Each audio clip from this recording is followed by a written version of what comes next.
Oh, good. I'm live.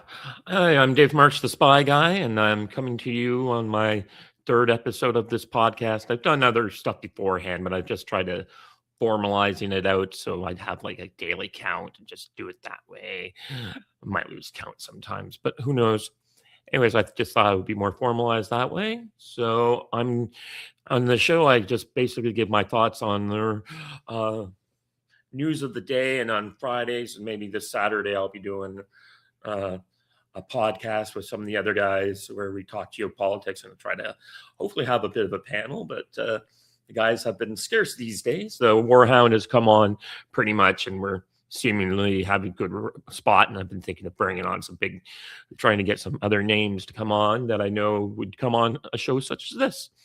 So right here's Susan Kinder of the Promethean Action, and we're going to start by talking about what happened at the Munich Security Conference this weekend, or last week, which is pretty damn interesting stuff. So,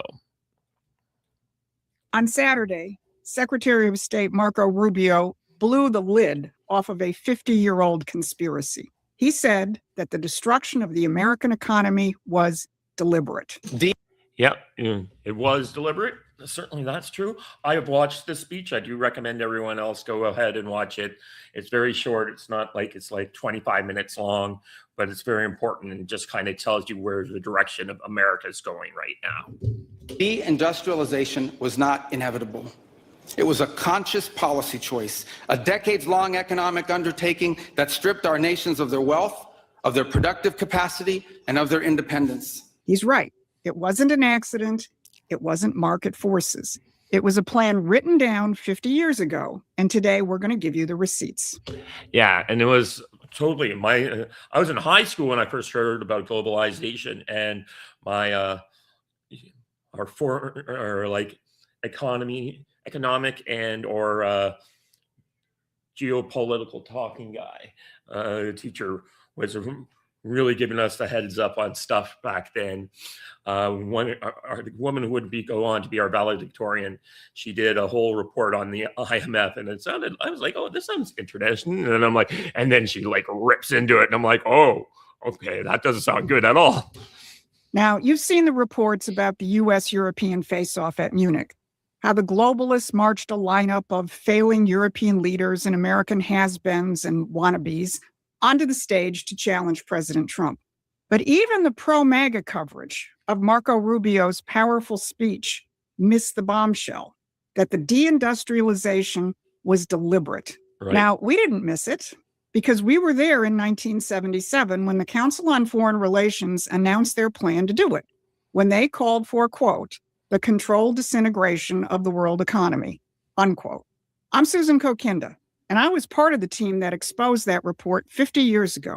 So when I heard these words come out of Marco Rubio's mouth, I knew that what we were seeing is the most significant challenge to British imperial policy in modern American history. Now, and for those that are watching for the first time, whenever they mean British, they mean the banking empires. They'll say City of London. They're not actually mean the British Empire as it once was. They're talking about how this financial empire manipulates countries in order to make themselves even richer than they already are.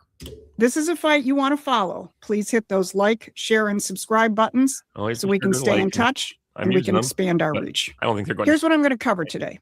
First, what Rubio actually said and the panicked reaction from the Europeans who were at the same conference.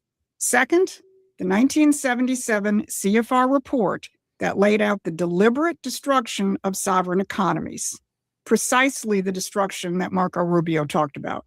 And third, how Trumponomics is reviving real economic sovereignty. So let's start with what Secretary of State Rubio laid out at Munich. In this delusion, we embraced a dogmatic vision of free and unfettered trade, even as some nations protected their economies and subsidized their companies to systematically undercut ours, shuttering our plants, resulting in large parts of our societies being deindustrialized, shipping millions of working and middle-class jobs overseas, and handing control of our critical supply chains to both adversaries and rivals. Deindustrialization was not inevitable. It was a conscious policy choice, a decades-long economic undertaking that stripped our nations of their wealth, of their productive capacity, and of their independence. It was a foolish but voluntary transformation of our economy that left us dependent on others for our needs and dangerously vulnerable to crisis. COVID, all that stuff, we were getting all this stuff. Suddenly we were dependent on China for everything. And I remember people diverting airplane flights and finding out the stuff they were delivering was deliberately broken. Let a few of those phrases sink in. A conscious policy choice, a voluntary transformation of our economy. Actually, it wasn't so voluntary, but I'll get to that in a minute. Now, here's what makes this speech so extraordinary. Rubio wasn't speaking into a vacuum. In her Saturday brief, Barbara reviewed the collection of warmongers and anti-Trumpers who filled that room in Munich. And she reported on the fact that the theme of the entire conference was, quote, under destruction. And it was a full-on attack of Trump's policies in specific and on the concept of national sovereignty in general. But lurking between the lines of the conference report and speeches is this reality. The globalists are no longer in control of the current world dynamic. The conference report says that economic uncertainty is nearly 3 times higher than it was during the 2008 financial crisis. Why? Yeah. We don't have banks crashing like in 2008, at least not yet. Yeah, not yet. Though we did actually see a few banks crash in 2024. That one on the East Coast, West Coast, that California bank that went under, and a lot of people I know would say that it was a deliberate attempt to get rid of one of the big Democrat and California banks that was screwing around with a lot of people in the system. That economic uncertainty comes from the fact that Donald Trump and his team have declared that the 50-year-old post-industrial model is over. Now, reflecting the recognition that the jig is up, European Central Bank head Christine Lagarde titled her speech, Preparing for Geoeconomic Fragmentation.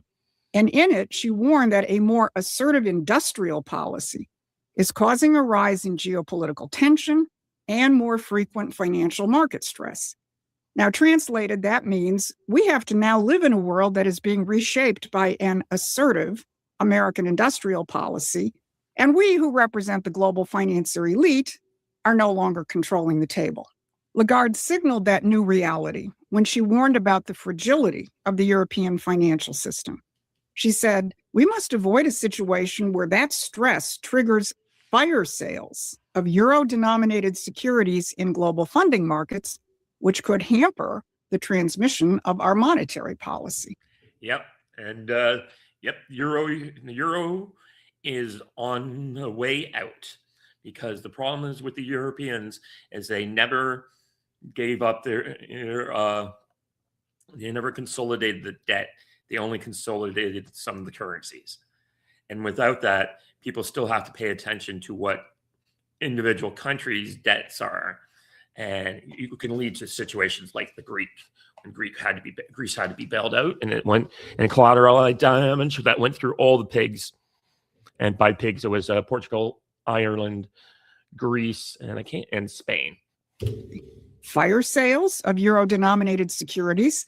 Is somebody getting a little nervous? Then she said that the European Central Bank will be expanding its repo facility to bail out bad euro-denominated securities. Why? Because for decades, the Federal Reserve had backstopped European financial markets. That's over, and the U.S. is no longer the lender of last resort for the gambling casino run by the City of London. Mm-hmm. Now, here's a good reason for you to subscribe. And why is that backstop not there anymore? So there's something called SOFR. Don't ask me what it means, and LIBOR. And it used to be LIBOR was this unified thing of like international trading system for controlling of interest rates, and London would set the interest rate for America, which is crazy. But it tied America to the Europeans. And then under Jerome Powell, the U.S. Fed chair, who was getting a little on his way out because, he overspent on the Federal Reserve building. How is the government paying for a private bank? How does that work? I'm not too sure. Anyways, he created something called SOFR, which a lot of banks all the banks in Canada and all the banks in America are now on. And maybe banks in South America, I don't know. But there's a bunch of, now when Europe catches a cold or gets into financial difficulties, it doesn't affect America anymore. Subscribe to Promethean Action's free newsletter.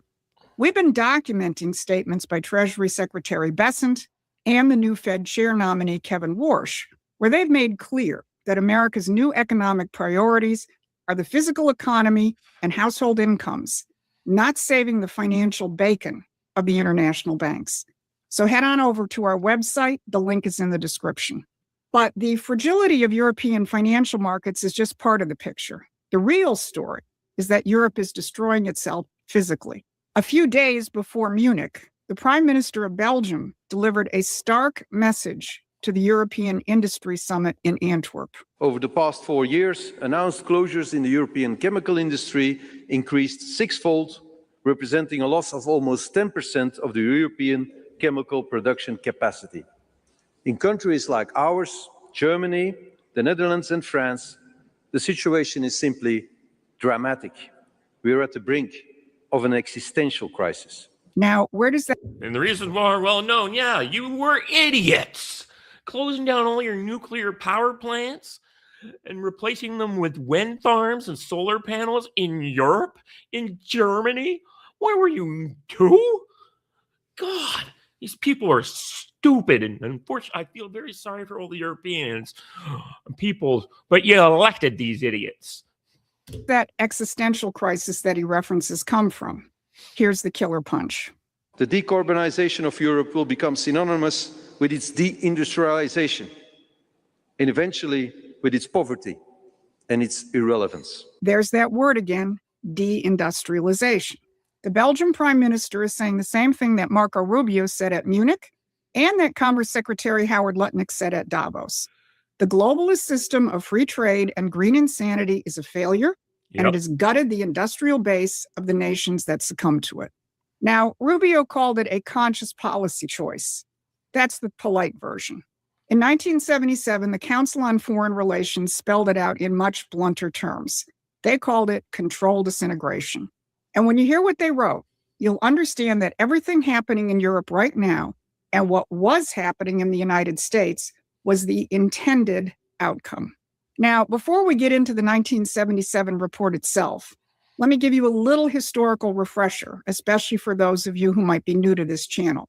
After the assassination of William McKinley, the last American system president at the turn of the 20th century, the British Empire launched a project to return the United States to the imperial fold. Part of that project was the founding of the CFR in 1922 as the American arm of the British Round Table. But despite decades of subversion, the United States hung on to some semblance of economic sovereignty and industrial development until the 1970s. That's when the CFR launched their 1980s project, which produced a series of blueprints. Yeah, we think about the neocons and their blueprint for the American next century or something like that.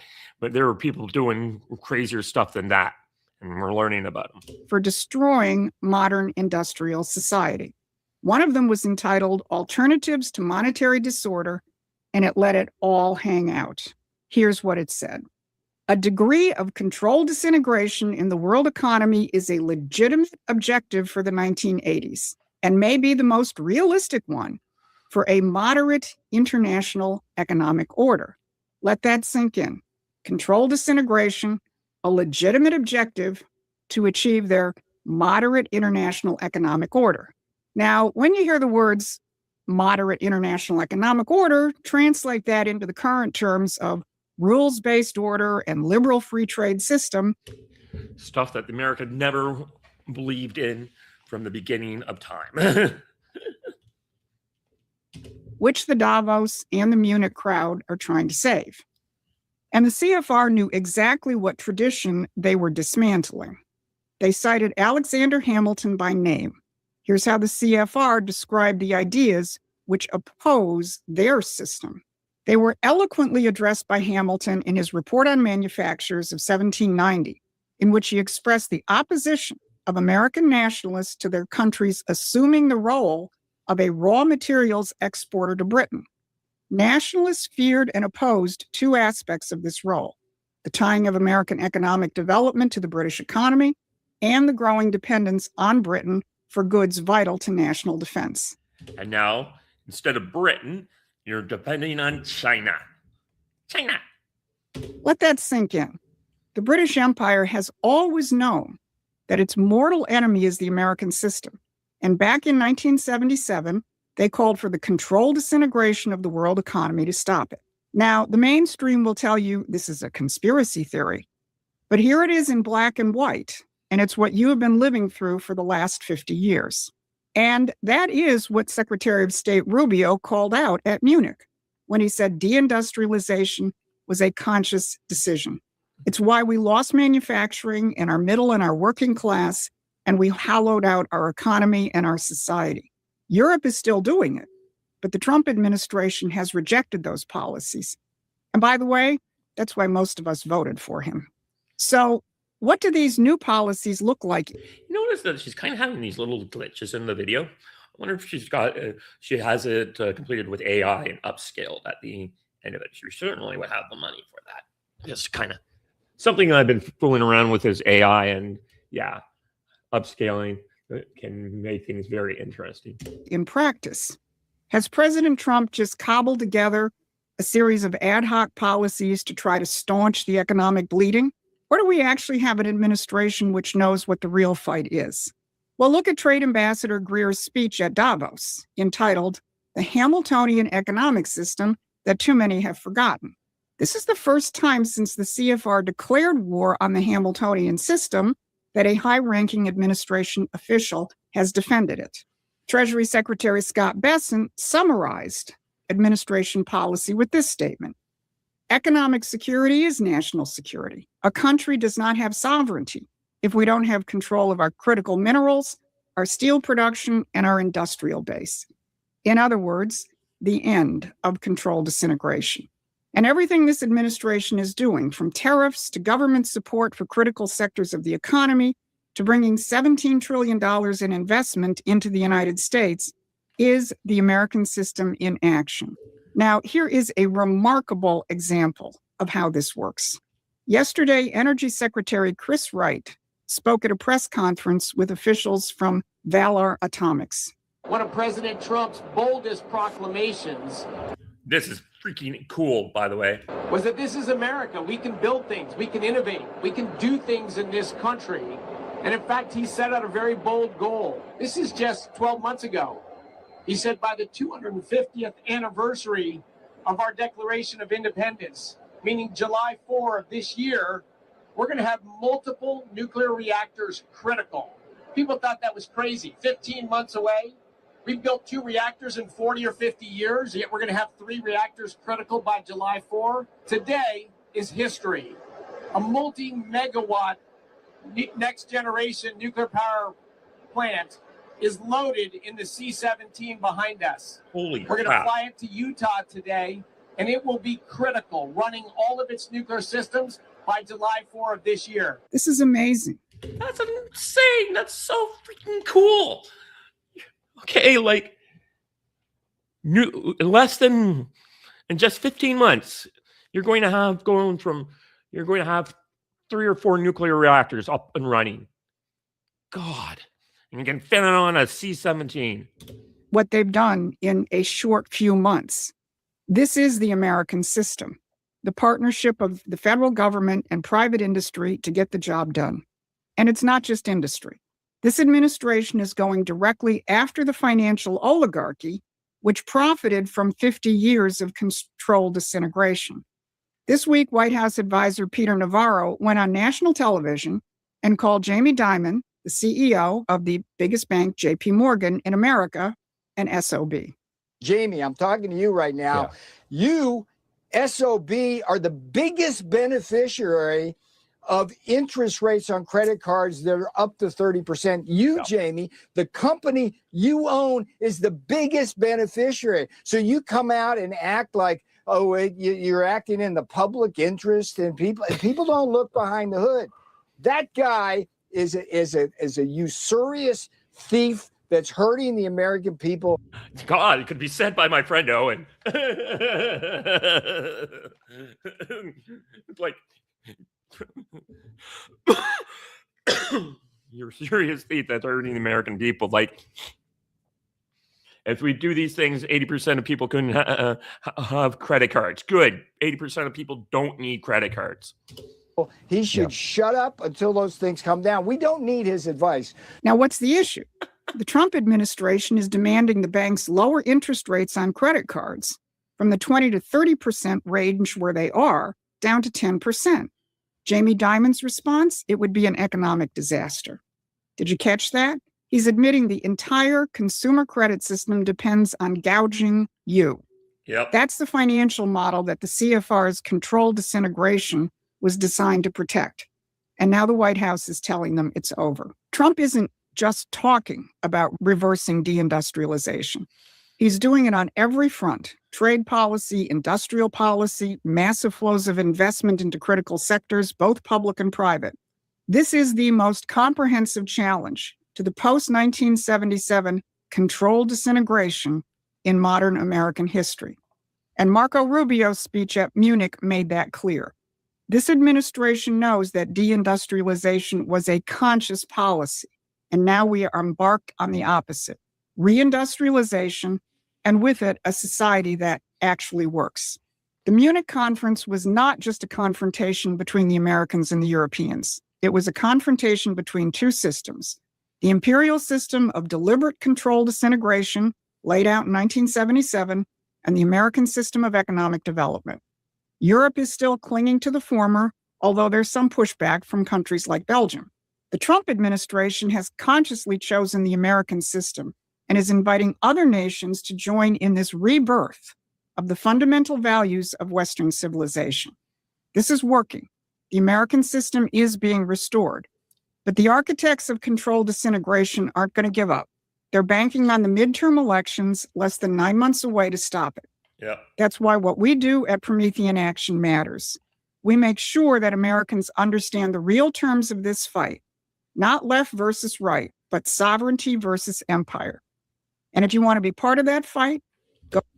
Yep. So that was great. Also heard Tucker Carlson interview one of the Jan Sixers today, and what that guy went through in 84 days of captivity in the DC jail, where they tried to kill him, literally, and the third world conditions of the DC court jail.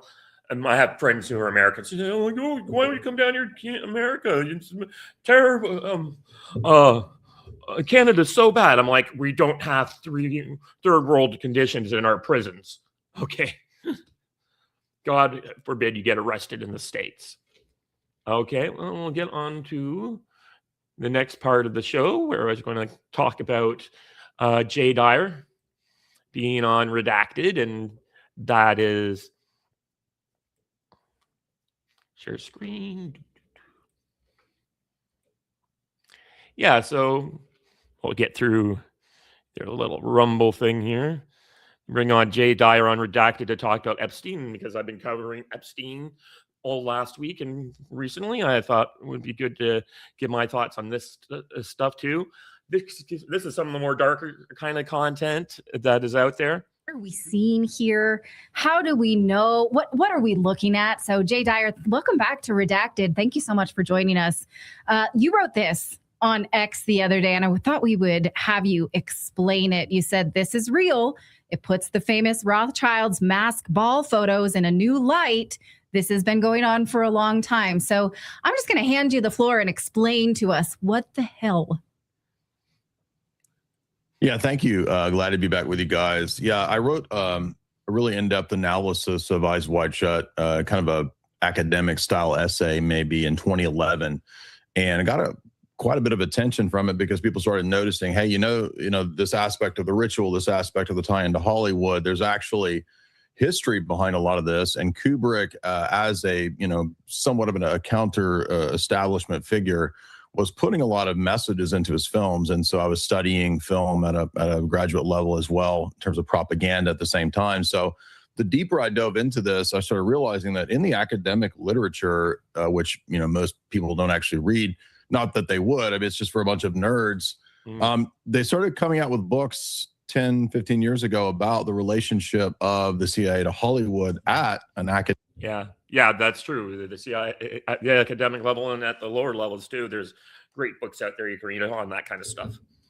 Academic level, right? So normal people aren't reading this. This isn't really in the media. You had even right after 9/11, there was academic texts like Operation Hollywood. And what these books were describing was this intimate relationship between high-level A-listers, producers, directors, the Pentagon, the NSA, the FBI, as well as other foreign intelligence agencies, obviously the Mossad and British intelligence. And so turns out there's always been this really close relationship between film, propaganda, the deep state, intelligence agencies, and it turns out sex cults. And so I thought that Kubrick's film was just so profound in that it ties in all of that stuff together, because if you don't recall, or if you're not aware, the narrative of the story is that Tom Cruise is a sort of, wealthy, mid-level New York elite doctor who gets invited to a very, say, higher tier billionaire level party. And the invitation is sort of mysterious. We don't exactly know if he's supposed to be there, if he's not supposed to be there. But what he stumbles upon is essentially there's a tier of people above him that are engaged in international or ritual sex type stuff, including murders, assassinations. Yep, that's certainly, some of this stuff is true. I'm not exactly too well. Look, I've done some research into how the intelligence agencies work, and we've had the John Kiriakou video reactions about talking about some of this stuff, where he's saying they don't want sociopaths, they want people with sociopathic tendencies, because they're the type of people who are going to break into a place. Like, they want people, and many of these intelligence agencies were set up by actual criminals or were trained by criminals. SOE was full of them. So, but what they do, they want to know if you have, they'll ask you about all the stuff that you've done right up until you apply, and they're psychologically testing you and trying to figure out, and if you're a morally corruptible, you can be join in. Probably suggesting other things with the Lily Sobieski character being underage trafficking of girls and so forth. And there's even a curious line in the film where when the Tom Cruise character goes to the costume store and he says, "What do I need for a masked ball, a Renaissance style masked ball?" And the director, the owner of the costume store, who's a trafficker himself connected to the network, they say, "You're going to need this special cloak." And so that is a cloak worn specifically by royals in Europe and in the UK. And so when Tom Cruise stumbles upon this and gets to this big event here, he sees this mass ritual orgy. It's a black mass, essentially. It's very Crowleyan in terms of Aleister Crowley style rituals. And ultimately, we find out this is a network that is compromising and is essentially controlling the wealthiest people, in this case in New York, probably the East Coast as well. The guy has a British accent that sort of runs the cult, the Hierophant. So long story short, I think the phrase "eyes wide shut" is essentially describing the fact that back in the late 90s when Kubrick did this film, most people's eyes were wide shut. They were open, but they're shut to how the world really works, which is what this film is about. And if you go back to my blog, the very first chapter, I talked about how this is describing the strategy and the techniques of the Rothschild masked balls, as you put up. You muted yourself. Did we just lose audio? I think we just lost. Yeah, we just lost Jay's. Yeah, for some reason, Jay, you're muted on Zoom. Yeah, so just the masked ball essentially was I think a perfect setup for how you could compromise people. And that's kind of what we get with Tom Cruise and his character in this sequence, is that he's brought in, he's perhaps being inducted, it's unclear, but he's definitely in the position of being compromised. And we notice throughout the film's narrative that this cult has all of the powers and abilities of an intelligence agency at their disposal. They're able to fake the news stories, they're able to assassinate, right? And there's this cult element where the other model who And it's also interesting that at the time, both Nicole Kidman and Tom Cruise are actually members of Scientology. She's out from what I have heard. But yeah, they have a lot of stuff in there about Scientology. The two of them are Scientologists in a movie about cults. takes the place of Tom Cruise says, don't kill him. I will be the sacrifice for him. I will redeem him. And that has to do with earlier in the film because Tom Cruise's character is a doctor. He saved her life at that first party. So look, this is high level stuff. This is telling us everything about how the world really works. It's based on an older German novel called Traumnovelle. And I think that novel was updated by Kubrick on purpose to tell us they're really into this underage stuff. And that's also a theme in many Kubrick films. Lolita, Barry Lyndon, on and on and on. Dr. Strangelove, you have this idea that the elite want younger people to abuse, to traumatize, and they run the world through these cult networks. So I want to get into Stanley Kubrick in a second because, yeah, I've studied his films for years. Yeah. I was watching Base Camp with Simon and Simone and what's her husband's name again? Anyways, they were talking about like, why are all these older men so drawn to younger women? And it's because, that's when they're the most fertile. So they are most attracted to when you're looking to like spread your lineage onwards. You want to have sex with people at the most fertile age, which is 16 to 20 area before the brain fully develops, right? So, but that's just the way biology works. I'm not saying it's good or it's a good thing, but that's just kind of like, why are they so doing that? And when I went to film school back in the day, I want to get into that piece of this and his mysterious death. Malcolm. And of course, the edit that we never got to see. So just put that on the back burner for a second. But you mentioned the Rothschild's balls. Forgive the way of saying it. Well, he has pictures. If we could put them up, they're incredibly Don't put creepy. pictures of their balls up. Yeah, don't put the Rothschild's balls up. I don't want to see those things. But let's call them galas. Yeah, let's call them galas. So, Jay, what happens at these galas? What exactly are we looking at here? And what is the history of these things? These are older images from the 60s and 70s where they were inviting very prominent people. In fact, some of the pictures include people like Audrey Hepburn being at these balls. And, this is, I think, an old European tradition. So the ball itself is nothing new. I've done research in my grad studies on Renaissance era mass balls. And what the elite would do is you bring all these people to these sort of Saturnalian parties where you have orgies, shall we say. And that goes back to, like I said, medieval Europe. And for a long time, it could be a very excellent, it's a perfect setting to compromise people. So if you go into the history of sexual blackmail and these kinds of operations, the Rothschilds were at the front of this for many, many centuries. In fact, in terms of Epstein himself, the Robert Maxwell was a front for the Rothschild operation. And I think you guys have talked to Whitney Webb. The first few chapters of her book detailed how Maxwell was brought in as a frontispiece, a kind of a facade for the Rothschilds to be a corporate takeover artist, to be this publishing magnate that was a front to cut out.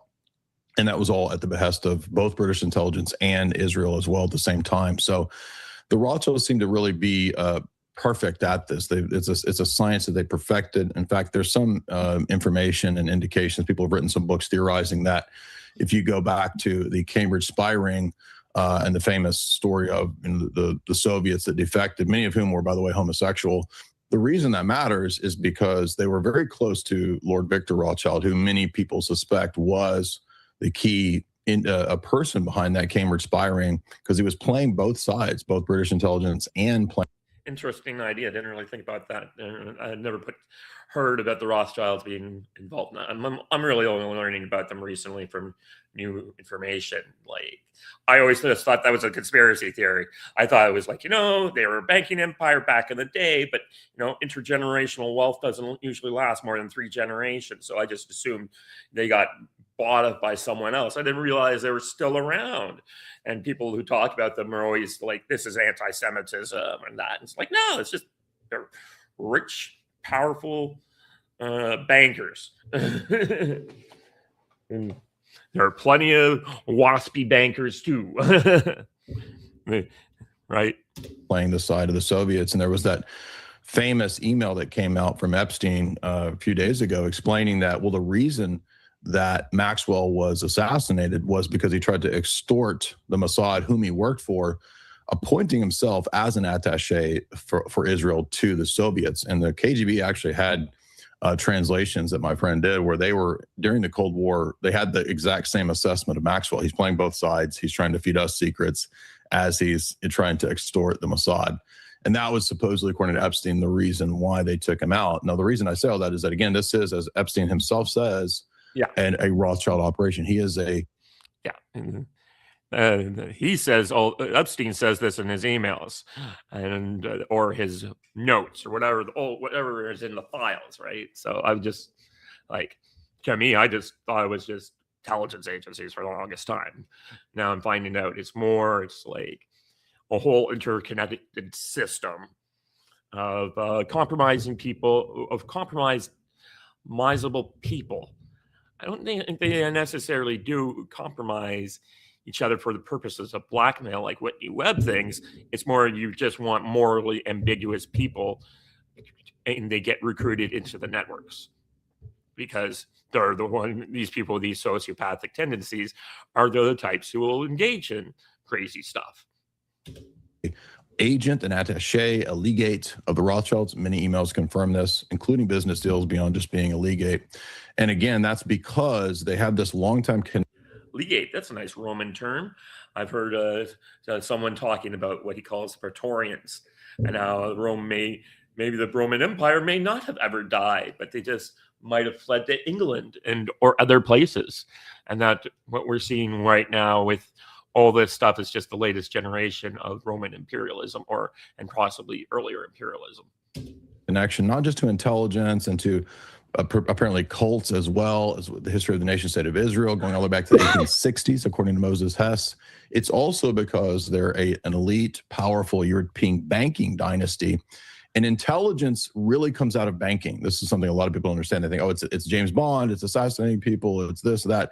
That's a lower level. The real origin of intelligence, even according to the mainline Rothschild biographers, like the Morton text, which is an official biography of the Rothschilds, within the first few chapters, the famous story about Waterloo, that they had advanced intelligence that allowed them to buy up the collapsed stock market in the UK and London. That's true. They all brag about that. They're, yeah, absolutely. And the way we were able to do that was advanced intelligence. It's not an accident that when David Rockefeller sets up his banking empire, it's because he comes out of military intelligence. He brags about that in his memoirs. So we got to understand that intelligence, cults, networks, and even Hollywood all tie together. There's no perfect example than this. Wow. So what do you think Eyes Wide Shut was trying to tell us? Were they trying to warn us, or it's because it's part of their ethos to tell us to do it in plain sight? So I've gotten to know... Keep us culturally programmed. So when it inevitably comes out, we are not shocked as much as we would be, but also to just kind of lay the groundwork, like the Matrix laid the groundwork for a lot of stuff. Eyes Wide Shut. He'll explain it. Vivian Kubrick, Kubrick's daughter, since writing my books and doing all this, and we've had a lot of conversations. And the way Vivian describes it is that she says her dad was a genuinely anti-establishment person. She thinks that he did have some spiritual sensibilities about him, even though he was kind of agnostic. He did believe in, inexplicable, mysterious types of phenomena. So he wasn't like a total rank materialist per se, but she said that his perspective was that, he had seen a lot, done a lot.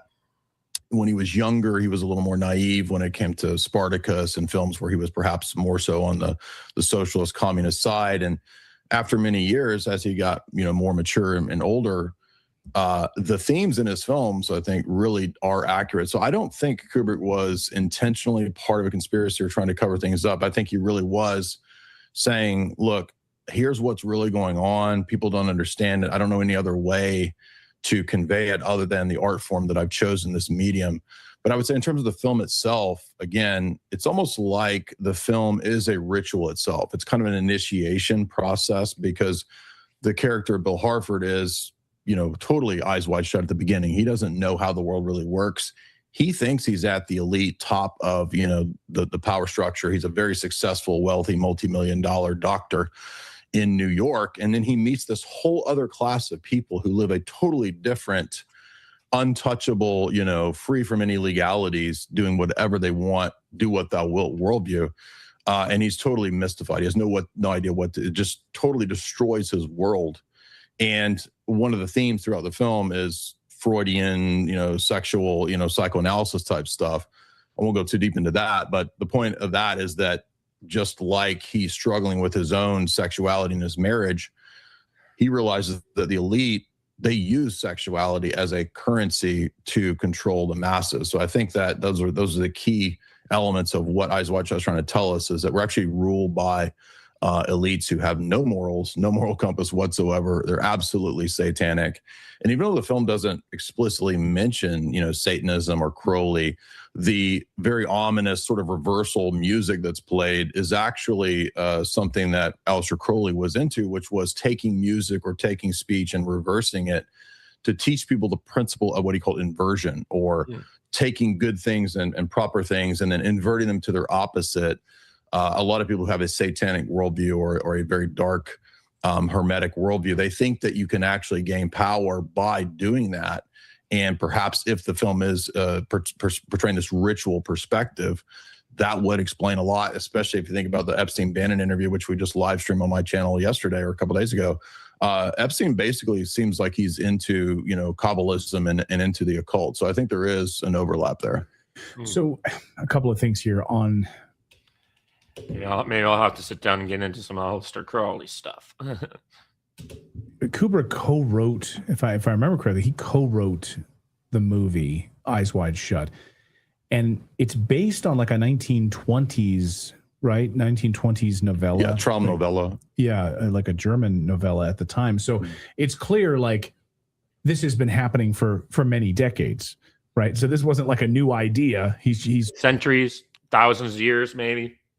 Trying to expose Hollywood. This had been going on for decades, and this was a modern adaptation of something that's been happening for more than hundreds of years. Yeah, we did for example, on my channel, we did a lecture through a book called Sexpionage by just a mainline historian, Walter Bower. And in that book, he says that one of the elements that most people don't realize that has brought down kingdoms, destroyed civilizations, and ended wars is sexpionage, which is the art of sexual compromise, honey traps, blackmail, etc. We've all seen this in movies. If you saw Remember in the last episode when I went and looked at high treason and we found out that sleeping with a sovereign's wife or heir, a daughter, was punishable by death. Jennifer Lawrence movie Red Sparrow, that was about Stalin and the NKVD techniques of training operatives and make them into sex honey traps. But the CIA always supposedly has this line of, well, we don't do that in the West. That's something that China and Russia do because we're moral. But the reality is that just simply they don't do it under the cover of the CIA. They use other things. Think about Operation Midnight Climax. That was an MK Ultra adjacent program that's declassified, where the CIA was wanting to study the effects of LSD on Johns in the midst of sexual things, liaisons. And so they dosed the Johns using mafia brothels. And so that's Operation Midnight Climax right there. So what does that tell you? Wow. That, when they say, oh, we don't use, sexual operatives. Well, no, they just farm it out to, brothels run by organized crime, which has always had a close relationship with the CIA and the OSS going back to World War II. Yeah. So yes, you're absolutely right. In fact, there's a famous guy you could look up, Kenji Doihara, as an example. He was the Japanese Jeffrey Epstein back at the turn of the century in the Japanese-Chinese War. He got this idea to set up a bunch of brothels.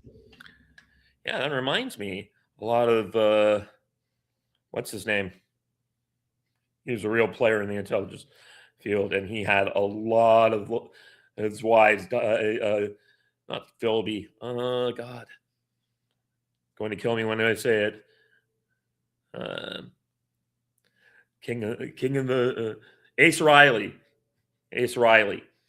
and he had a lot of interesting sexual stuff going on in his history. And he's Riley Ace of Spies is the TV show you can watch.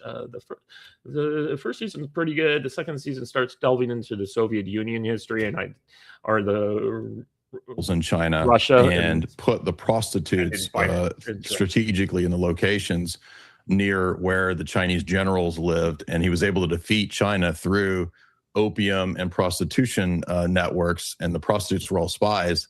And so I think that you're starting to see the picture come together. Like, this is a known technique. It's just not known to people unless you've studied, history, military history. Like, this is how the world really works. So it's like a buffet. You have sexual perversion, sexual rituals, drugs, like just choose whatever we can do to control. There's no rules for this kind of thing, although it seems to be there are rituals. How much do you think the rituals that as we see in the Epstein files were organized in these ways? So we see things like, thanks, had fun at the hunt. What else do we see? The one that you brought about MK Ultra grooming this sex kitten about like, she's smart. She is wounded in this way. We'll try and like groom her and manipulate her in this way. Is it willy-nilly? Is there a schedule? Do you get calendar invited? What do you think?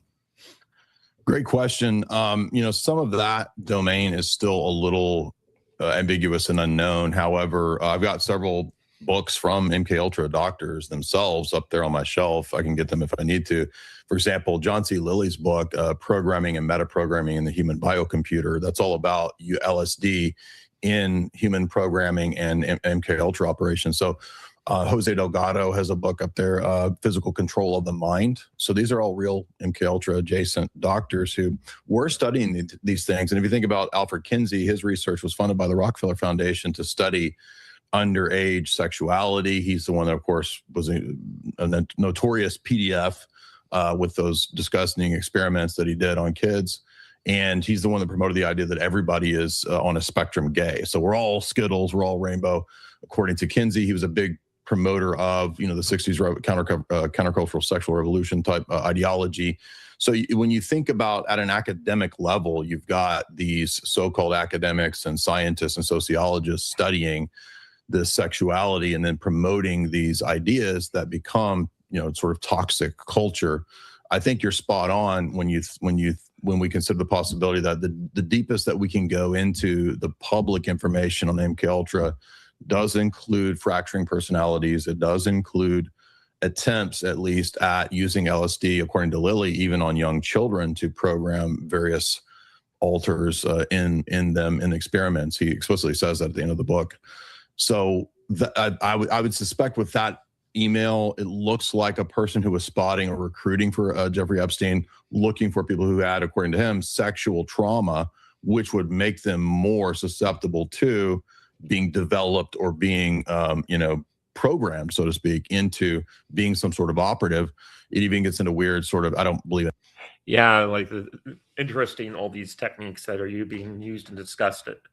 And now we're learning from inside the files. It's just gets crazier and crazier.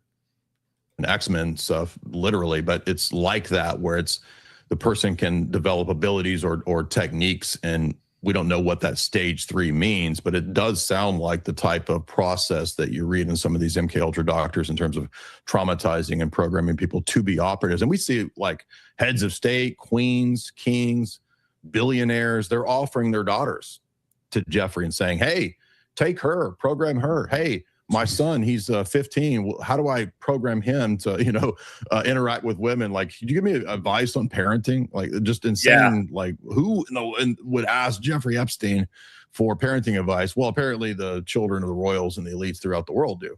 Yeah. Yeah. I want to circle back to Stanley Kubrick here. And by the way, just some great super chats. Any questions we have here for Jay? Greg Pye says, all the systems of society have been fully infiltrated by an invisible enemy: family, education, religion, media, government, technology, government. Thanks, Redacted, and keep up the great work. Thank you. So Stanley Kubrick, he died, I think, was it 2 weeks after he had submitted his final edit? Do I have that timeline? I forget the exact date, but it was soon. Yeah. And so the edit that he submitted of the film, we've never seen, right? Unless you've seen it, or maybe, I'm sure maybe, No, I've not. maybe I've not. Vivian has seen it. Supposedly, the executives threatened to kill him. Well, they were watching it. They were not happy. And that final edit is one of those urban legendary things out there that we'll probably never, if it's not destroyed, we'll probably never see the edit it ever. But it's just one of those urban legends that apparently they were were already armed with torches and pitchforks when they watched it. The executives, I mean. I'm curious if his daughter has seen it. Yeah, I've asked Vivian about that because, of course, this is a question that's asked a lot, and she says and claims that she doesn't have any information on that, so she doesn't. Reportedly, it was destroyed, right? I mean, apparently, according to reports, it was destroyed, and so the cut then, Jay, maybe you can talk about this. The cut we ended up seeing in the film removes like a huge swath of the child pedophilia stuff that he was in. I guess. Does Vivian believe that he was exposing it, like exposing the child pedophile rings, and that's why, like, the Hollywood edits that when we got it finally released, they removed that edit of the film? My suspicion would be that it was removed because it suggests all of that, and that actually explains some of the details in the cuts that we do have that don't kind of make sense. Some of the little nods, for example.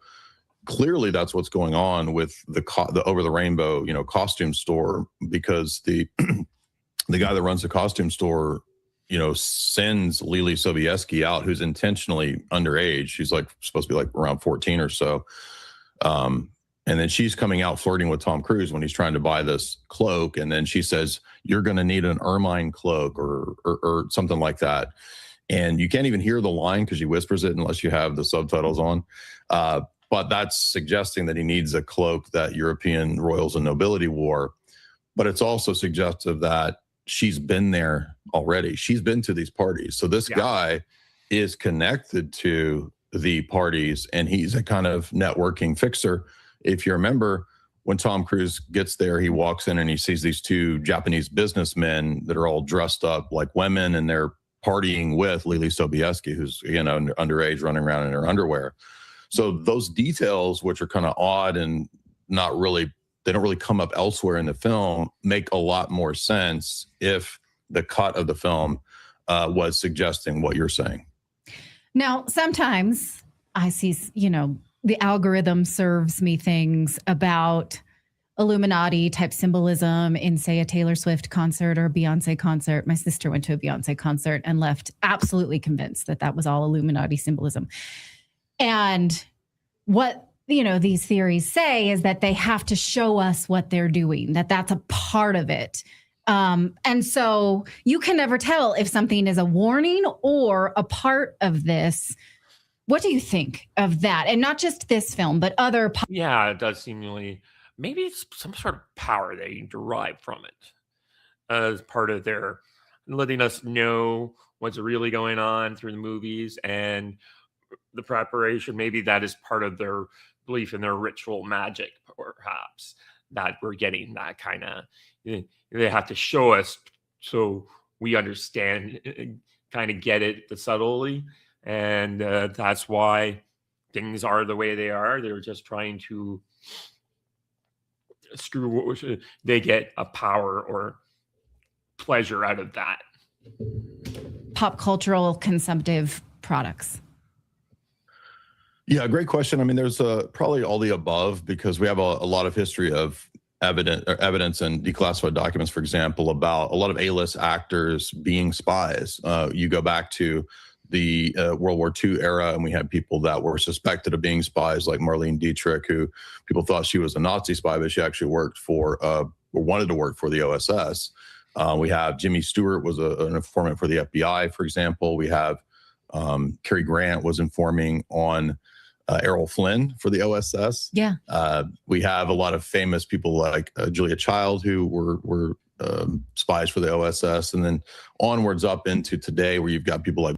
And you also had a lot of course, people who fought in World War II as well were actors. David Niven was a airborne commando. There's one guy who, if you watch D-Day, the guy who's commanding the British bridge assault over the Orne River. He's actually was on he was not the commander that he plays in the movie, but he was in that bridge assault. It's really cool. Ben Affleck, for example, who openly has talked about consulting with the CIA on several films, including Argo, which is ironic because Argo is a film about the CIA doing a fake film during the Iranian Revolution. So it's also meta. Yeah, it's super meta. Exactly. It's getting into reality, which is also odd too, with Tom Cruise being so heavy in Scientology and then fronting this film. Yeah, exactly. So there's a lot of meta stuff going on with some Has he ever indicated that he believes this as a social warning? I don't watch People magazine or anything like that. The only thing I could come up with Tom Cruise in this, and I put this in the third book, was that back right after 9/11, there was some public news articles discussing Tom Cruise wanting to be a kind of PR consultant type person promoting the CIA.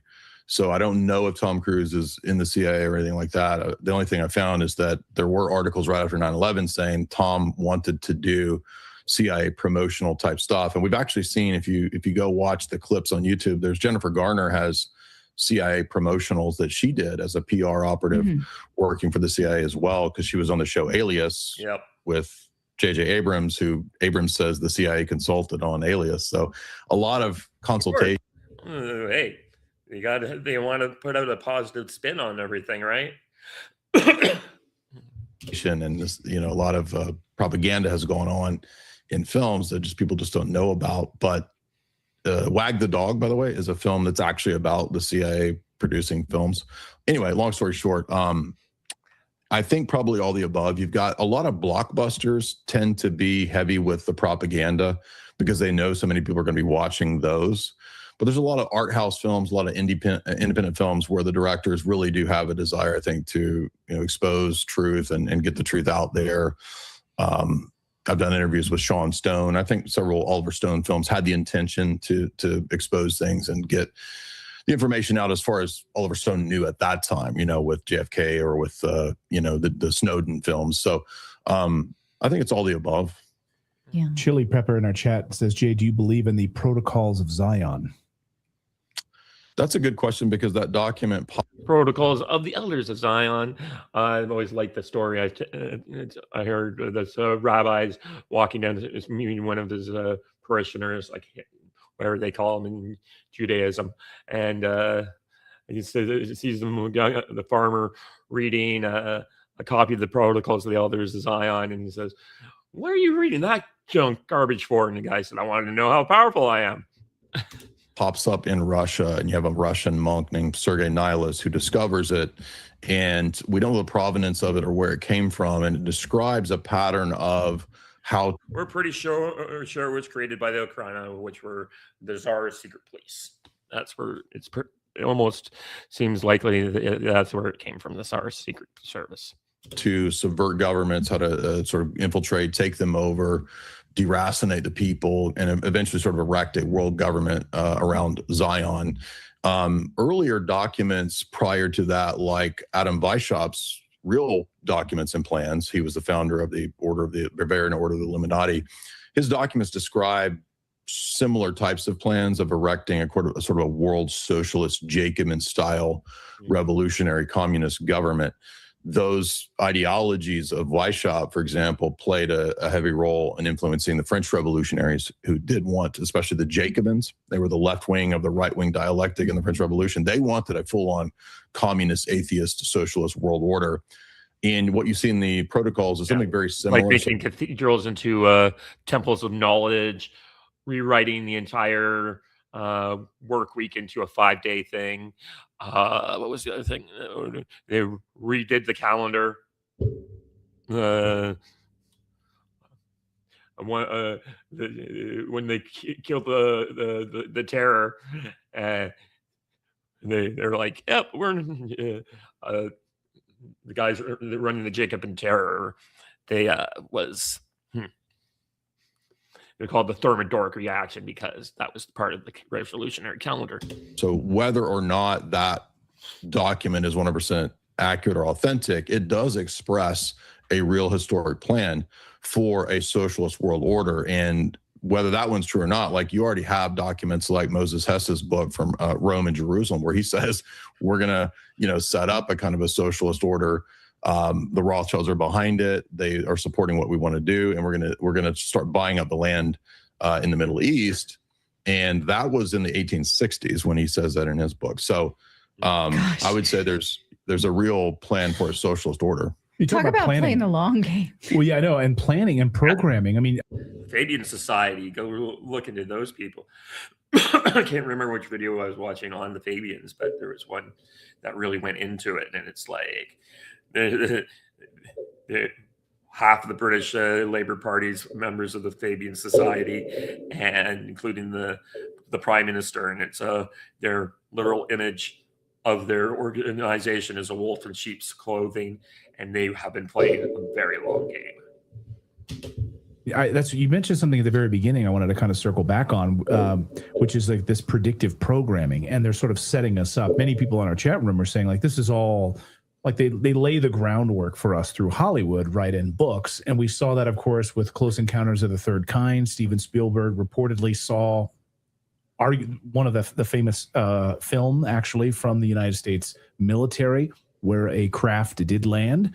That's why we get Close Encounters of the Third Kind. And now we get his new Disclosure film, which is coming out this summer. Steven Spielberg's Disclosure Day.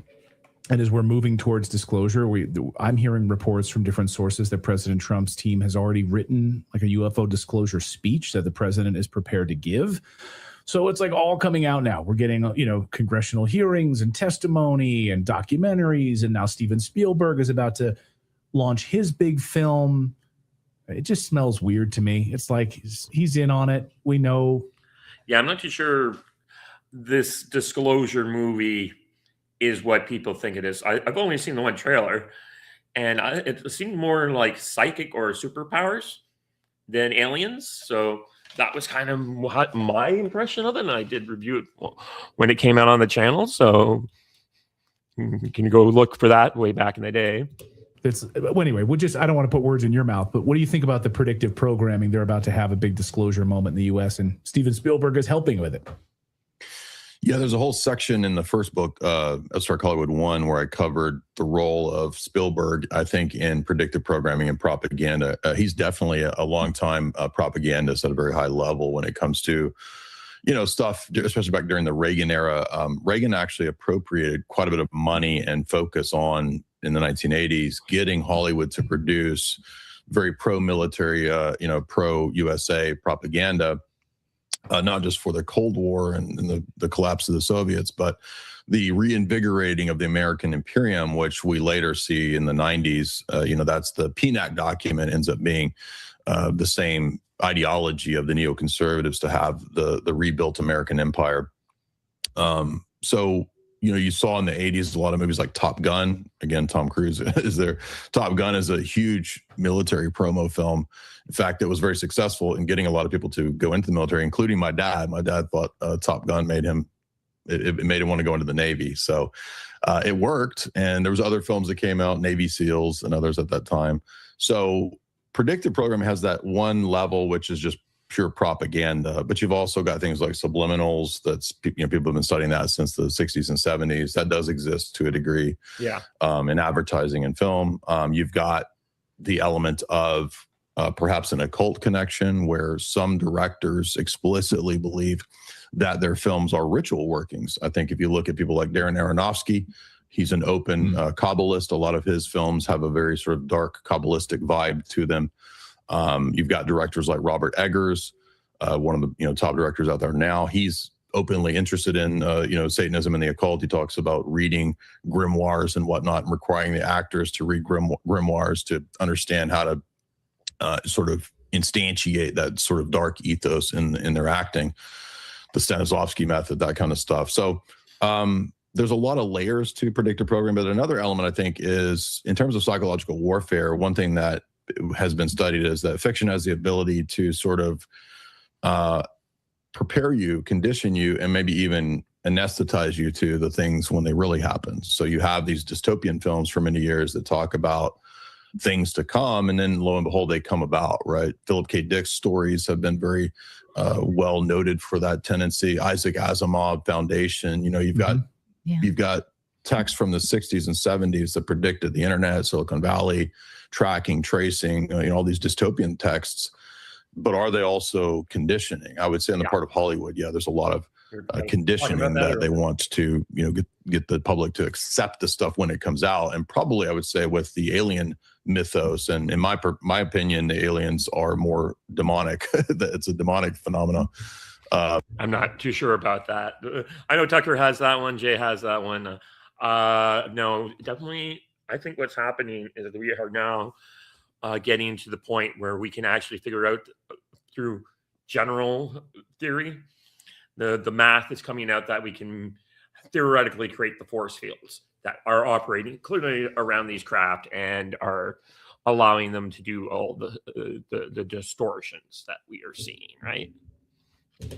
And in that regard, probably what they're doing is preparing the people for the announcement of some disclosure that, I don't know if you guys have ever read Arthur Clarke's Childhood's End, but Childhood's End is a text written by a guy who was into Crowley, and he was a PDF, right? Arthur C. Clarke, the famous sci-fi guy. And well, that might explain why he lived in Sri Lanka. He co-wrote 2001. Well, Clarke says that it's basically a demon. It's this cloven hoofed, character that's behind the alien phenomena when the aliens arrive and announce their disclosure. I covered that in my first book too, I think, covering the film Signs, the Mel Gibson film, which I think hints at it being demonic. Gosh. I mean, and I am also sensitive because my grandfather was a survivor of the Japanese Holocaust, that Asians are not allowed to use that word, Holocaust, and that all of the Spielberg programming is only about the Jewish Holocaust and ignoring all of the peripheral tragedy. No. He gets it. He has, I'm pretty sure Empire of the Sun is by Spielberg. I'm just going to type that in here. And yeah, that covers a lot of shit like that. Empire of the Sun.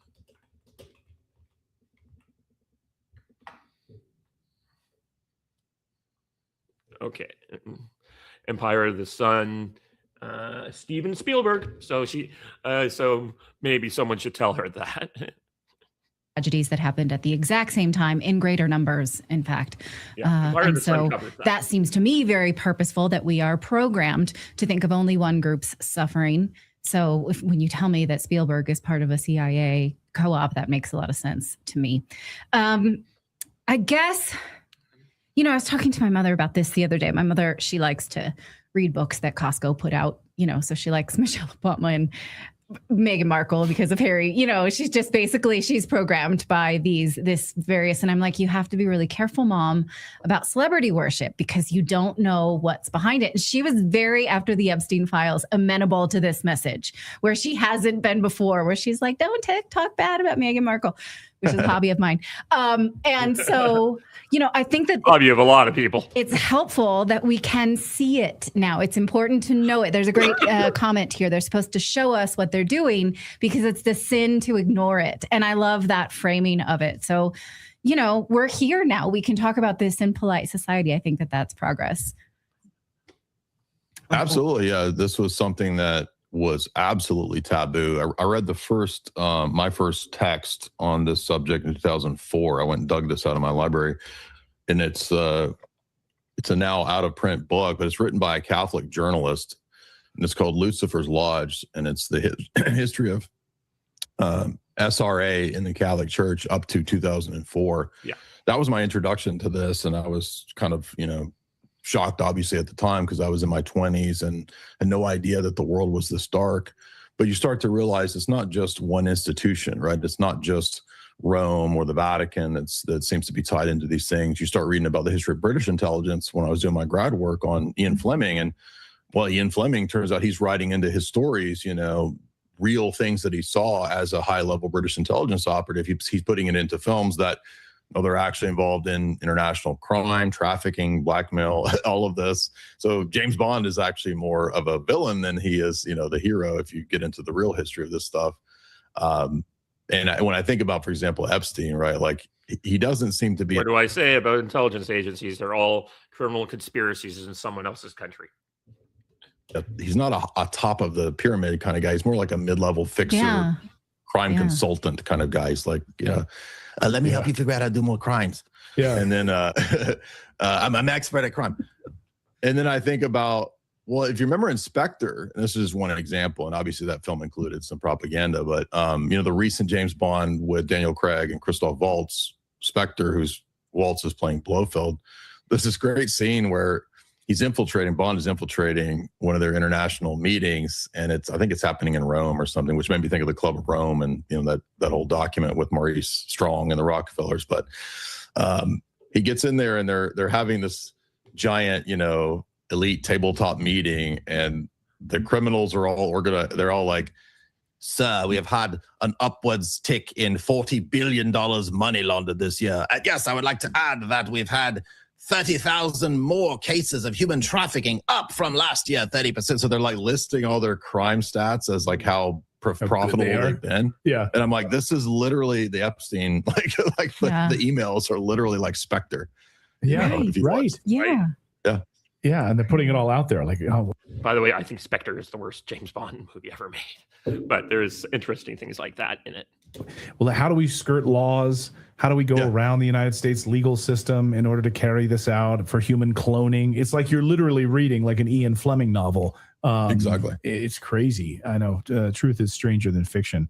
Strange. Yeah. We lived down the street from where Ian Fleming worked when he was in Portugal and at the Hotel Palacio there. And just crazy what he was doing at that hotel and, during the war and all that. Just fascinating stuff. Jay, thank you for your encyclopedia. Anyway, so that's the podcast for today. I hope people liked it and find it as illuminating and interesting as I do, and hope they like my commentary. And if you like this kind of stuff and you want to see me do more of it, like, share, and subscribe. I'm pretty much sometimes feel like I'm just shouting out into the universe, but it's better than doing nothing. So that's how I kind of feel about it. So go ahead. I'm going to put this out onto what I do every time and put it on my X channel at Karen Todd, and we'll see what happens. Okay. Well, thanks for watching, for those who do. Bye-bye. And